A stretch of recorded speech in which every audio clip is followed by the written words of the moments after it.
मी साहिल. नुकतंच माझं कॉलेज पूर्ण झाले होतं आणि रिझल्टही लागला होता.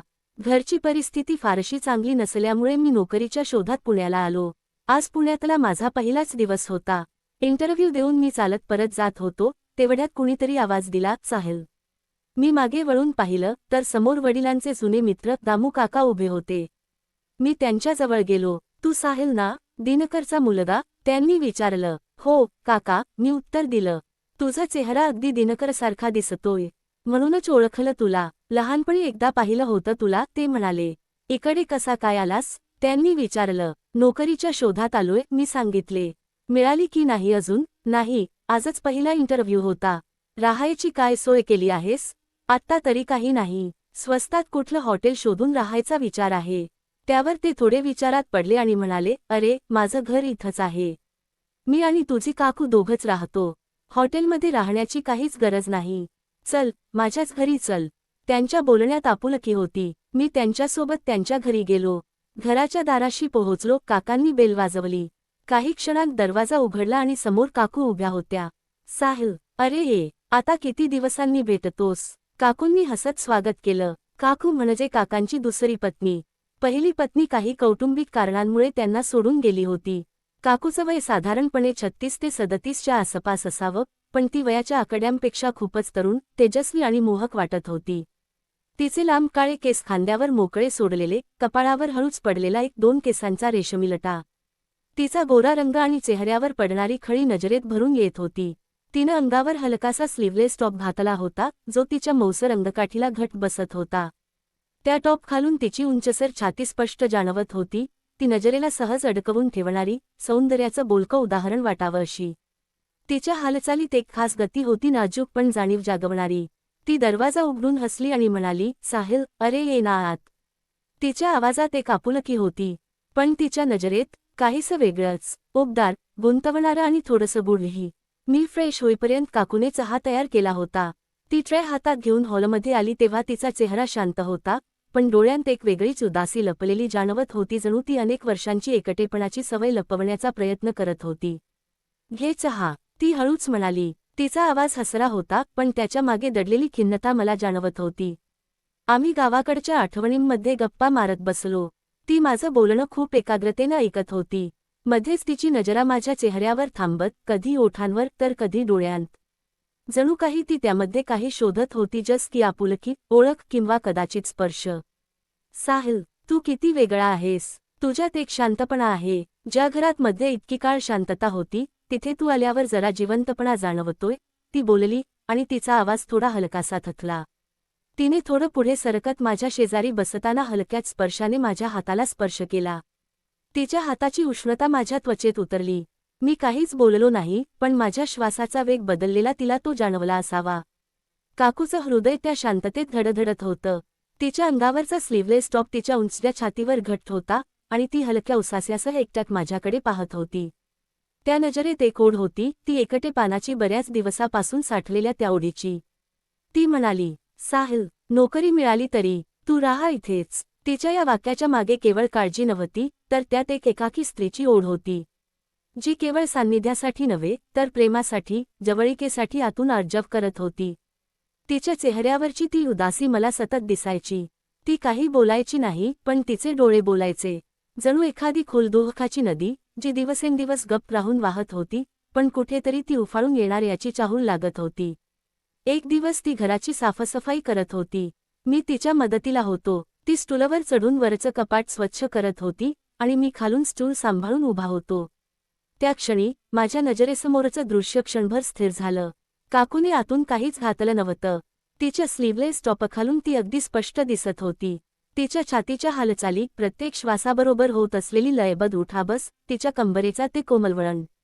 हे सारं असं जवळून, खालून बघताना माझं मन गोंधळून गेलं.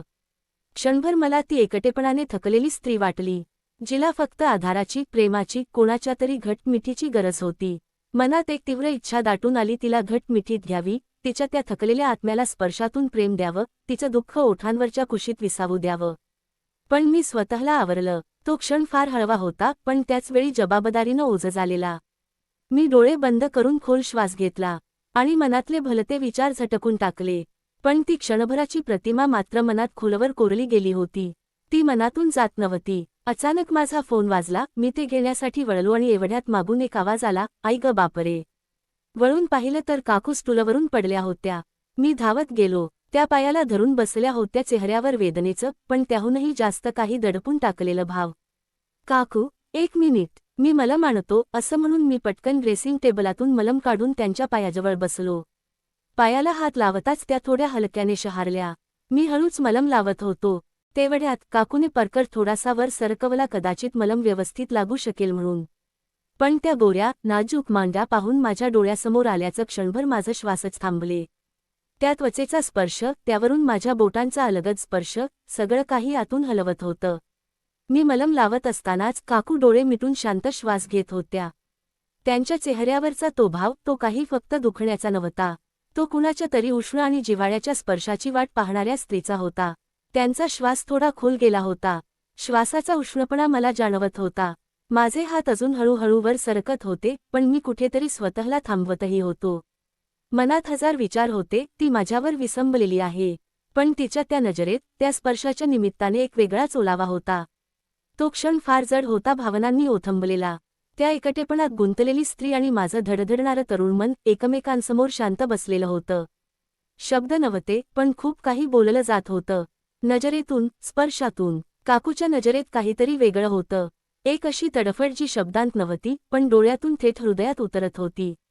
तिची नजर माझ्याकडे पाहत होती, पण तिचं मन जणू खूप दिवसांपासून वाट पाहत होतं. कुणाच्या तरी सहवासाची, स्पर्शाची, आपुलकीची.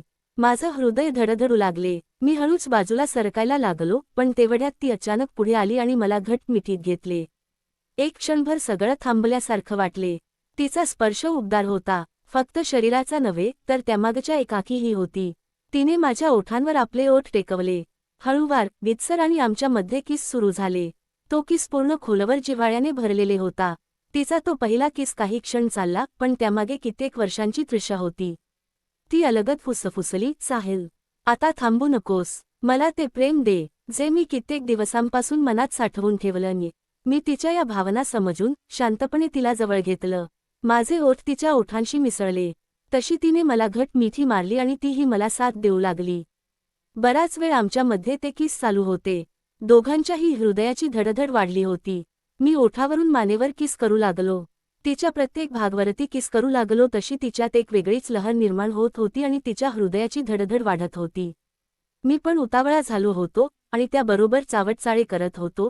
तशी ती मला अजूनच घट्ट मिठी मारत होती. ती पण माझ्याबरोबर नको नको त्या ठिकाणी चावटचाळे करत होती, ज्यातून अजब लहर येत होती. तिच्या प्रत्येक स्पर्शाने मी उत्तेजित होत होतो. मी आता पूर्णपणे उत्तेजित झालो होतो आणि तिला गाळ्यावर किस करून हळूहळू माझे ओठ तिच्या मऊ त्वचेला अलगद स्पर्श करत खाली सरकत होते. तशी ती मोहक आणि मादक स्वर तिच्या मुखातून येत होते. ते ऐकून मी माझे भान हरपून गेलो होतो. काकूच्या मिठीत मी हरवत होतो. तिच्या कुशीत एक वेगळीच ऊब होती, जणू वर्षानुवर्षांची शांतता आता आवाज काढत होती. परत तिचे ओठ माझ्या ओठांवर अलगद फिरत होते आणि तिच्या कोमल हात माझ्या पाठीवरून फिरत होते. तिचे हळवे हात सगळं काही मनाच्या खोलवर स्पर्श करत होते. ती मला जवळ ओढत म्हणाली, साहिल, आज मला नुसती मिठी नको, मला माझं अस्तित्व तुझ्यात शोधायचं आहे. आता आम्ही दोघं एकमेकांच्या अस्तित्वात विरून जात होतो. माझे ओठ तिच्या गालावरून हळूहळू खांद्यावर घसरत होते आणि तिचा देह हलकेच माझ्या स्पर्शाला प्रतिसाद देत होता. ती श्वासात बोलली, आज तू फक्त माझा आहेस आणि मी तुझी. मीही बोललो, हो ग राणी, मी फक्त तुझाच आहे. पण त्याचवेळी तिच्या मनात एक अशी तडफड होती जी शब्दांनी व्यक्त होऊ शकत नव्हती. परत तिचे ओठ हळूहळू माझ्या ओठांवर टेकले आणि त्या क्षणात मला जाणवलं की ती इतक्या दिवसांपासून काहीतरी शोधत होती. तिच्या कर्जलेल्या श्वासामध्ये एक चंचलता होती, जिचं मी स्वागत करत होत. माझं हृदय धडधडत होतं. तिच्या हातांची पकड थोडी अधिक घट्ट झाली होती. तिच्या ओठांचा स्पर्श सणसणीत, तीव्र होत चालला होता, जणू काही ती मला समजून घेण्याचा प्रयत्न करत होती. साहिल, थांबू नकोस, ती जणू मागणी करत होती, पण त्यामध्ये एक आशा, एक हुरहुर होती.